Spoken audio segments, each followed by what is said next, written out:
Let me ask you something real quick. Have you ever called a service and immediately regretted it?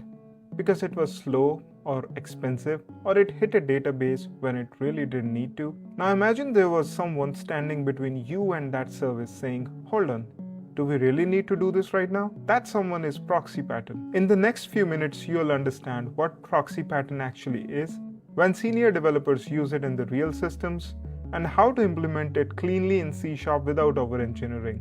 By the end of this video, you'll stop calling heavy services directly and start controlling access like a pro. This video is part of my series Design Patterns Code Like a Senior Dev, where we take the patterns that you have heard of and finally make them click with real-world examples.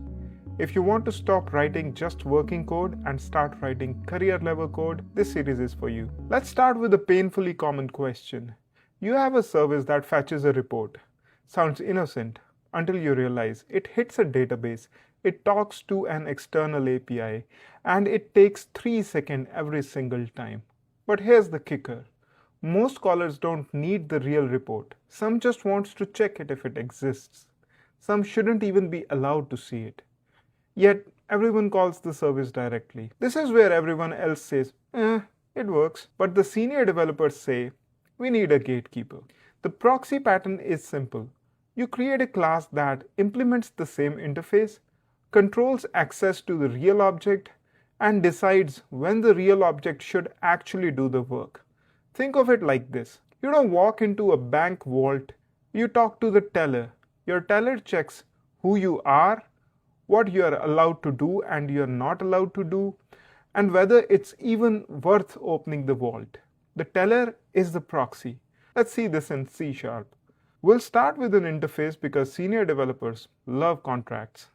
Nothing fancy, just a service that returns a report. Now, here's the real service, the expensive one. This simulates a slow operation. If every caller hits this directly, your app feels slow, your cloud bill grows, and your users complain.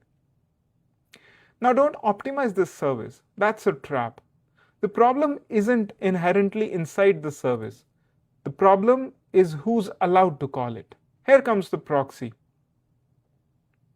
Same interface, but now we are checking permissions, we are controlling access, and we are deciding if the real service even runs.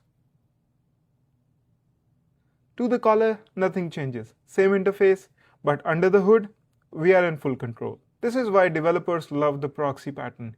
You can use it for authorization checks, caching, lazy loading, logging, API rate limiting, etc. Frameworks do this all the time. Entity framework, lazy loading proxies. ASP.NET middleware, proxy behavior. Chances are you have been using proxy even if you didn't know the name. So today we learned the proxy pattern controls access to the real objects. It uses the same interface and it lets you add behavior without touching the real service. That's clean, that's flexible, that's senior level coding. This video is part of Design Patterns Code Like a Senior Dev.